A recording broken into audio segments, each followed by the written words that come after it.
कामं क्रोधं लोभं मोहं त्यक्त्वात्मानं पश्यति सोऽहम् आत्मज्ञानविहीना मूढाः ते पच्यन्ते नरकनिगूढाः गेयं गीता नाम सहस्रं ध्येयं श्रीपतिरूपमजस्रं नेयं सज्जन संगे चित्तं देयं दीनजनाय च वित्तं सुखतः क्रियते रामाभोगः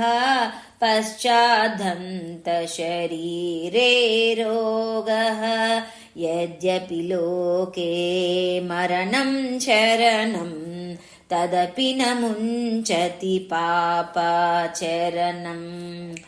अर्धमनर्धं भावय नित्यं नास्ति ततः सुखलेशः सत्यं पुत्रादपि धनभाजां भीतिः सर्वत्रैषा विहिता रीतिः प्राणायामं प्रत्याहारं नित्यानित्यविवेकविचारं जाप्यसमेत समाधिविधानं कुर्ववदानं महदवदानम् गुरुचरणाम्बुज निर्भरभक्तः संसारादचिराद्भवमुक्तः सेन्द्रियमानस नियमादेवं द्रक्ष्यसि निजहृदयस्त्वं देवम् भज गोविन्दं भज गोविन्दं गोविन्दं भज मूढमते